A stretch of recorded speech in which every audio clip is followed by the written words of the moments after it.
So you're being considered for director of the FBI.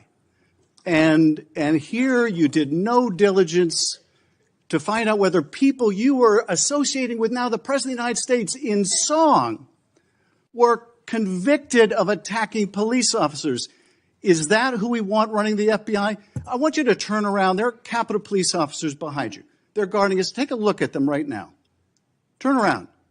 I'm looking at you. You're talking to me. No, look at them. I want you to look at them if you can, if you have the courage to look them in the eye, Mr. Patel, and tell them you're proud of what you did. Tell them you're proud that you raised money off of people that assaulted their colleagues, that pepper sprayed them, that beat them with poles. Tell them you're proud of what you did, Mr. Patel. They're right there. They're guarding you today. Tell them how proud you are. That's an abject lie, and you know it. I've never... What unfolded here felt less like a routine confirmation hearing, and more like a full-blown clash of two completely different political worlds colliding in real time. Especially when Adam Schiff directly confronted Kash Patel in a tense and highly charged exchange that instantly exposed just how deeply divided the conversation around the nation's top law enforcement agency has become. From the very first moment Schiff leaned in with sharp, relentless questioning, Patel found himself walking a very tight line, trying to explain away a trail of his own past remarks that kept coming back to haunt him, and as the pressure kept building, those earlier statements began to clash with what he was now saying under oath. Whether it was about his alleged connection to the January 6 United States Capitol attack prison choir recording, or his bold claims about releasing large volumes of classified documents. And you could feel the tension rising as Schiff carefully and methodically picked apart Patel's credibility, questioning not just his past words, but whether someone who had previously taken such openly critical shots at the very institution he now wants to lead could realistically step into that role and act as a fair and unbiased authority, turning the entire hearing into something much bigger than just a nomination. It became a serious and uncomfortable test of whether a deeply partisan figure can truly shift gears and take on the responsibility of being the country's most trusted and neutral investigator. Mr. Patel, early in this hearing, Senator Durbin asked you about the January 6th choir of inmates whose song you promoted, and here's what you said. I did not have anything to do with the recording. I did not have anything to do with the recording. Do you stand by that testimony, Mr. Patel? Senator, what I said was I didn't do the recording. You said you didn't have anything to do with the recording, which is interesting because here's what you told Steve Bannon on his podcast. So what we thought would be cool is if we captured that audio and then, of course, had the greatest president, President Donald J. Trump, recite the Pledge of Allegiance, then we went to a studio and recorded it, mastered it, digitized it, and put it out as a song now releasing exclusively on the War Room. We. If you had nothing to do with it, Mr. Patel, why did you tell Steve Bannon and all his listeners that you did? That's why it says we, as you highlighted. Yeah, and you're part of the we, right? When you say we, that includes you, doesn't it, Mr. Patel? Not in every instance. Well, that's new. So when you said we, you didn't really mean you. Is that your testimony? Not unless you have a new definition for the word we. Oh, okay. I always thought we included the person who pronounced the word, but maybe not. Well, you also said this, Mr. Patel. We were able to capture the recording thanks to their courageous singing, and we were able to take it to a studio. So let me ask you, Mr. Patel, after saying we took it to a studio, did you take it to a studio? Me personally, no. After you said that we digitized and recorded it and all that, did you take it to a studio and digitize and record it? Me personally, no. Okay, so you were lying to Steve Bannon and his audience. Is that what you're saying? No, I was using the proverbial we appropriately, as you've identified. The royal we. Oh, I see. And so you certainly promoted the hell out of it, though, didn't you? I don't know what that means, but I promoted the heck out of raising money for families in need. With promotions on social media and saying you were going to get this to #1 on the billboards, right, Mr. Patel? I think it did. Yes, it did. Yes, it did. Isn't that great? People who violently attack police have a #1 song thanks to you, Mr. Patel. That's something to be really proud of. Now, you've claimed, Mr. Patel, you didn't know about any of these people in the choir. Is that right? I did not know about the violent offenders, and I did not participate in any of the violence in and around January 6th. Tell me, Mr. Patel, what due diligence did you do to find out who was in the choir before you promoted their beautiful music? These people who assaulted law enforcement.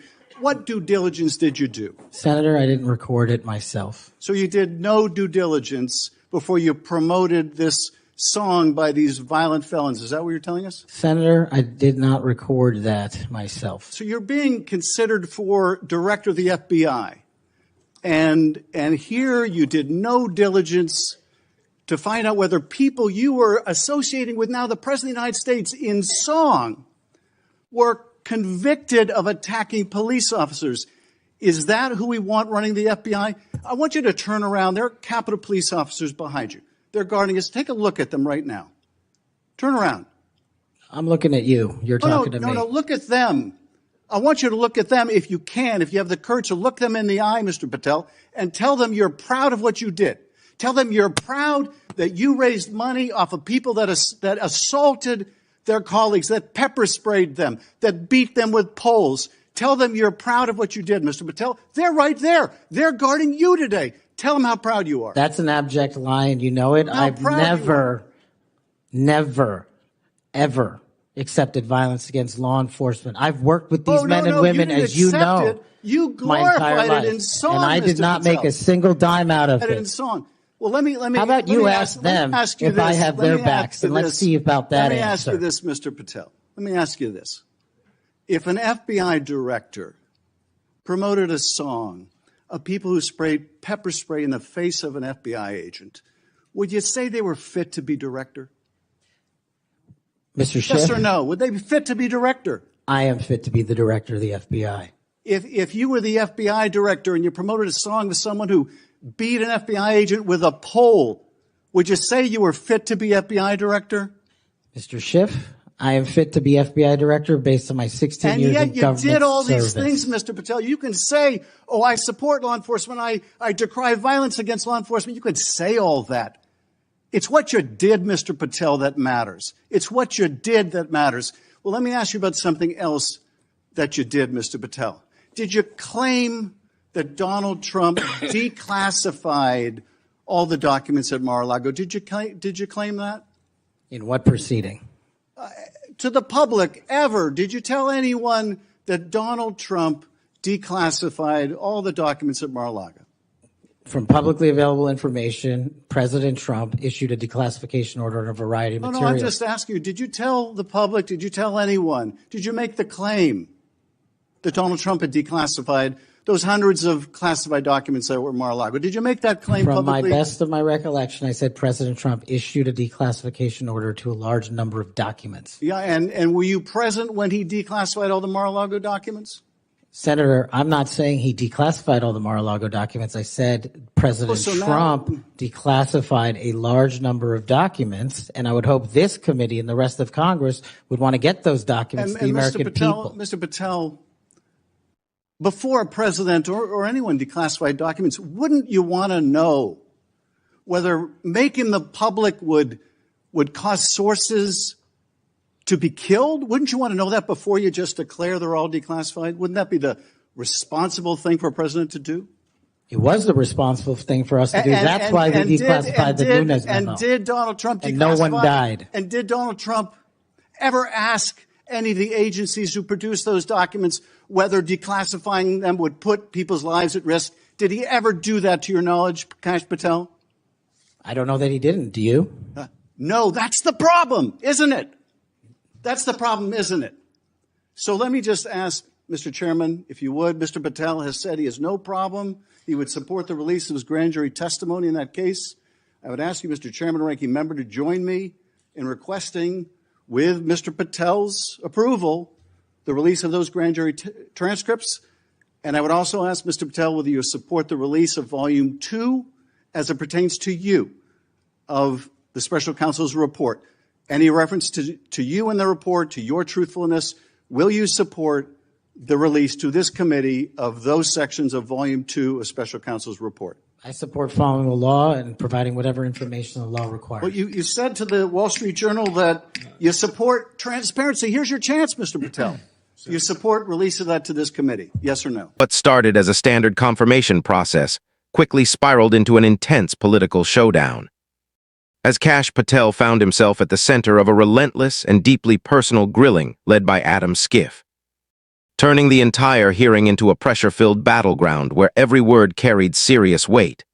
As the questioning grew sharper, cracks in Patel's narrative began to surface, especially when Schiff pushed him into a corner over his previous statements tied to the January 6 United States Capitol attack choir initiative, exposing a clear contradiction that was hard to ignore, and instead of offering a straightforward clarification, Patel tried to maneuver through the situation by focusing heavily on the technical meaning of the word, we, which only added more tension to an already heated moment, while Schiff doubled down, criticizing what he framed as a serious lack of judgment in giving any kind of platform to individuals involved in violence against law enforcement.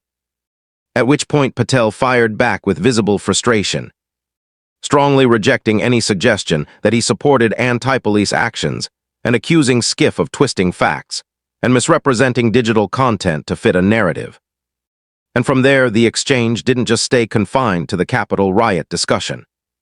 It expanded into a much broader and more aggressive debate about the safety and stability of national institutions, with both sides clashing over the potential dangers linked to sweeping declassification moves associated with Donald Trump, including concerns about exposing sensitive intelligence sources and the controversial push to make public grand jury materials, along with heavily redacted sections of a special counsel report under the banner of transparency. And by the time it all unfolded on screen, it was clear this was no longer just about confirming a nominee.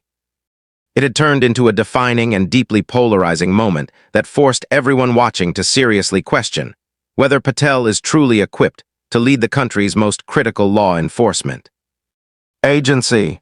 The FBI has reportedly launched a criminal investigation into whether information was leaked to a reporter for The Atlantic, who wrote that FBI Director Kash Patel's, quote, excessive drinking was causing deep concern in the Bureau. Patel was asked about the report last month. I've never been intoxicated on the job, and that is why we filed a $250 million defamation lawsuit. And any one of you that wants to participate, bring it on. I'll see you in court. Late this afternoon, The Atlantic published an update to its story that included this photo that shows custom bottles of bourbon with Kash Patel's name on them that he reportedly gives out. Joining us now to discuss this and more is Carol Lenig. She's the senior investigative reporter for MS Now. Carol, welcome back. It's good to see you. Good to be with you. So I want to start with the news that you broke, that the FBI is investigating Sarah Fitzpatrick. That's the Atlantic reporter behind that Kash Patel story. And I want to start by putting to you what the FBI assistant director had to say in a statement about your report. He said, this is completely false. No such investigation like this exists. The reporter you mentioned is not being investigated at all. Every time there's a publication of false claims by anonymous sources that gets called out, the media plays the victim via investigations that do not exist. Carol, what's your response to that? My response is that we stand by our reporting. We have been told by multiple sources that at the director's instruction from his executive suite, a unit in Huntsville, Alabama, was ordered to begin investigating and reviewing this Atlantic reporter's contacts, and begin potentially looking at her phone metadata and social media contacts. Again, we don't know the status of what the FBI has obtained, but we know that they have been ordered to open this investigation. I want to emphasize something for viewers of your show who, probably don't deal with the Department of Justice and the FBI every day. When the FBI and the Department of Justice open an investigation, it's based on typically a predicate that they have reasonable belief that a crime has occurred. And in this case, the FBI agents are raising concerns about whether or not any such predicate exists to open this investigation. Typically, when there's an investigation of a leak, it's criminal because classified information has been released. And there's a big question mark here about what potentially is classified And there's a big question mark as well about why the FBI has to start with a reporter when usually that is the sort of step of last resort. Even Pam Bondi, who repealed the requirements for when you could compel telephone metadata or other information from a reporter's provider, even though she restricted or loosened those restrictions, Pam Bondi's memo also required that these techniques, these investigative techniques, be used only in extraordinary circumstances. Carol, just to underscore your point, Jeffrey Goldberg, the editor-in-chief of The Atlantic, issued a statement this morning in response to your report saying in part this. He said, if confirmed to be true, an FBI criminal leak investigation targeting our reporter would represent an outrageous attack on the free press and the First Amendment itself. We will defend The Atlantic and its staff vigorously.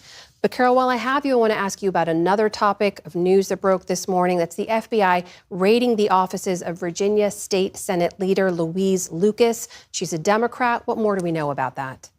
This is a case, as it happens, I have been watching for a long time to see when it matured, let's say. I have been hearing from sources, and we reported today publicly, but I've been hearing for a long time that this case was brewing. It was first opened under the Biden Department of Justice, so at least 3 years ago, and this investigation was looking into evidence suggesting that this prominent Democrat in Virginia state politics had either accepted or solicited bribes. I don't know the details of what she's alleged to have taken, but I know that that was the basis for the investigation. Another key thing to share with your viewers is that my sources have told me for many, many weeks now that former acting U.S. Attorney Lindsay Halligan, a close Trump ally, had put on intense pressure on prosecutors in the Eastern District of Virginia when she was running that office to bring charges against Lucas. Now, those prosecutors were worried about the robustness, I guess I would say, of this case, but also feeling that it wasn't completely cooked and that Halligan's pressure was inappropriate. It was in an effort to sort of land a punch, if you will, against a Democrat before the midterms. And now the U.S. Attorney's Office in the Eastern District has indeed raided her home. I should say the FBI have, under the auspices and direction of the Eastern District of Virginia, and we'll see what charges, if any, are brought.